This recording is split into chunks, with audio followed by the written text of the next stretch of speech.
অনেক সময় দেখা যায় যে আপনি আপনার মেমোরি কার্ড বা পেন ড্রাইভ বা আমরা যেটা ফ্ল্যাশ ড্রাইভ বলি, সো ফ্ল্যাশ ড্রাইভ থেকে বা আপনি আপনার পিসি থেকে যে কোনো ফাইল ডিলিট করে ফেলছেন। ফর এক্সাম্পল পিকচার হতে পারে, ভিডিওস হইতে পারে, বা দেখা গেছে যে বিভিন্ন টাইপের ওয়ার্ড ফাইল বা এক্সেল ফাইল বা মানে প্রয়োজনীয় যে ফাইলগুলো আছে সেগুলো যদি আপনি আসলে ভুলে ডিলিট করে ফেলেন, তাহলে সেই ক্ষেত্রে আজকে আমরা আসলে আপনার সাথে ইন্ট্রোডিউস করে দেবো এমন একটা সফটওয়্যারের, যেই সফটওয়্যারটা ইউজ করে আপনি কিন্তু আপনার এই হারিয়ে যাওয়া বা ডিলিট করে ফেলা এই ফাইলগুলোকে আপনি অনায়াসে রিকভারি করতে পারবেন।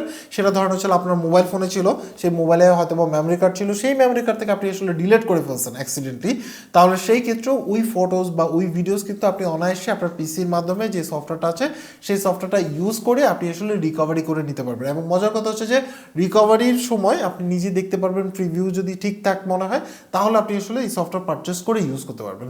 সো চলুন শুরু করে আজকের ভিডিও।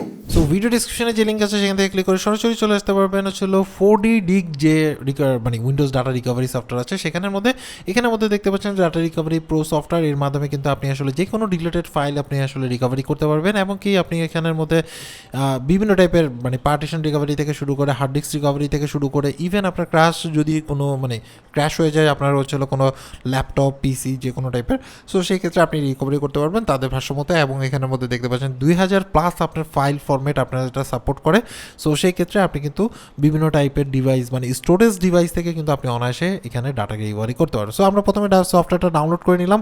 এক্ষেত্রে আপনি অবশ্যই টার্মস অ্যান্ড কন্ডিশন পড়ে দেখবেন, যদি আপনার কাছে এগ্রি মনে হয় তাহলে সেই ক্ষেত্রে আপনি আসলে এই সফটওয়্যারটা ডাউনলোড করে ইউজ করতে পারেন। সো আমরা ডাউনলোড করে নিলাম। ডাউনলোড করার পরে এখানের মধ্যে আপনার হচ্ছে হলো ইনস্টল দিলাম। দেওয়ার পরে আপনার ইন্টারনেট স্পিডের উপর ডিপেন্ড করে এটা আসলে কতটা ফাস্ট আপনার হচ্ছে ডাউনলোড হবে সেটা আসলে দেখাবে আর কি, মানে হবে আর কি। সো এখানের মধ্যে জাস্ট ক্লিক করলাম, করার পরে হচ্ছে আমাদের যে সফটওয়্যারটা আছে সেটা ওপেন হয়ে যাবে। ওপেন হওয়ার পরে এখানের মধ্যে দেখতে পাচ্ছেন যে আপনি অপশন পেয়ে যাবেন, যেমন হার্ড ডিস্ক থেকে যদি আপনার কোনো ডাটা রিকভারি করার প্রয়োজন হয়ে থাকে তাহলে সেই ক্ষেত্রে আপনি এখানে অপশন পেয়ে যাবেন। ফোল্ডার থেকে শুরু করে রিসাইকেল থেকে বিন থেকে শুরু করে সব কিছুতে আপনি আসলে ডাটা রিকভারি করতে পারবেন এই সফটওয়্যারের মাধ্যমে যে কোনো স্টোরেজ ডিভাইস থেকে। এছাড়াও যদি আপনার কাছে এসডি কার্ড থেকে থাকে বা আপনার কাছে মেমোরি কার্ড থেকে থাকে সেখান থেকে ডাটা রিকভারি করতে পারবেন। ক্র্যাশ পিসি যদি হয়ে থাকে তাহলে সেই ক্ষেত্রে আপনি ডাটা রিকভারি করতে পারবেন এবং আদার্স অপশনগুলো আছে।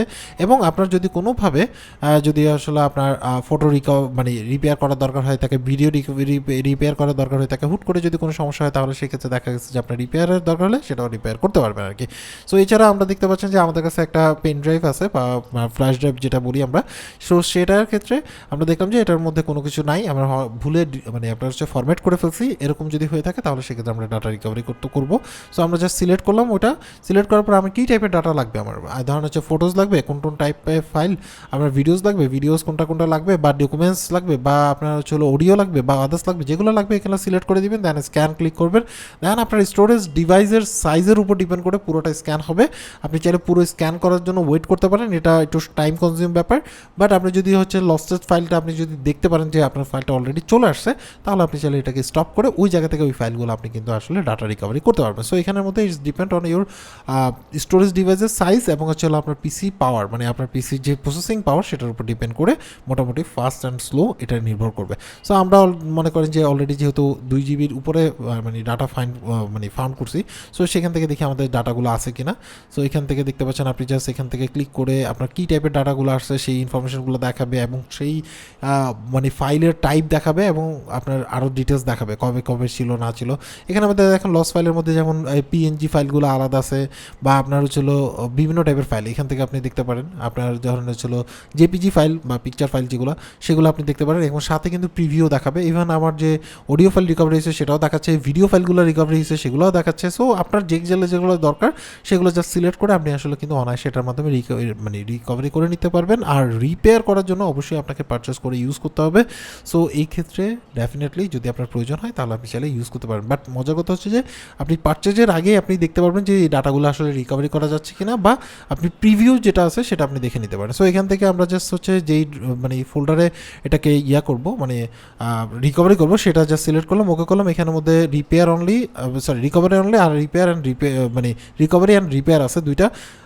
রিকভারি অ্যান্ড রিপেয়ারের জন্য অবশ্যই আপনাকে পারচেস করে ইউজ করতে হবে। আর যদি শুধু রিকভারি করেন তাহলে সেক্ষেত্রে আপনি ফ্রিলি মোটামুটি আপনার আসলে 2 জিবি পর্যন্ত ফ্রি পাবেন। ইস ডিপেন্ড আসলে 500 জিবি থেকে শুরু হয়, 500 এমবি থেকে শুরু হয় আর কি। সো এখানের মধ্যে দেখতে পাচ্ছেন পাচ্ছেন যে আমাদের দুইটা ফোল্ডারে কিন্তু চলে আসছে। দেখুন এখানের মধ্যে আমাদের যে জেপিজি যে পিকচার ফাইল আছে সেগুলো কিন্তু আপনার অলরেডি চলে আসছে এখানের মধ্যে, এবং আপনার হচ্ছে হলো পিএনজি যে ফাইলগুলো আছে সেগুলো কিন্তু অলরেডি চলে আসছে। আর যদি রিপেয়ারের দরকার হয়ে থাকে তাহলে অনেক আমি কিন্তু অলরেডি টোল্ড ইউ যে আপনার প্রয়োজন হলে আপনি রিপেয়ারও করে নিতে পারবেন। ইজি একটা সফটওয়্যার, আপনি চাইলে ইউজ করতে পারেন। সো এই ছিল টোটাল ডিটেলস, বুঝতেই পারছেন যে কীভাবে কী করবেন। এইভাবে করে অনায়াসে কিন্তু আপনি আপনার আর পেন ড্রাইভ থেকে বলেন বা পিসি থেকে বলেন বা আপনার মোবাইল থেকে মানে মোবাইলের মেমোরি কার্ড থেকে বলেন না কেন, যে কোনো আপনার হচ্ছে স্টোরেজ ডিভাইস থেকে আপনি যে কোনো ফাইল রিকভারি করতে পারবেন। এরপরে আপনি আসলে এই সফটওয়্যার ইউজ করবেন না করবেন এটা টোটালটা আপনার উপর ডিপেন্ড করে। আমরা জাস্ট এই সফটওয়্যারটাকে আপনার সাথে ইন্ট্রোডিউস করা দিলাম। সো আজকে এই পর্যন্ত। অ্যাকচুয়ালি আপনার কাছে এই সফটওয়্যারটা কেমন লাগছে সেটা অবশ্যই কমেন্টস করে জানাবেন। সবাই ভালো থাকবেন, আল্লাহ হাফেজ।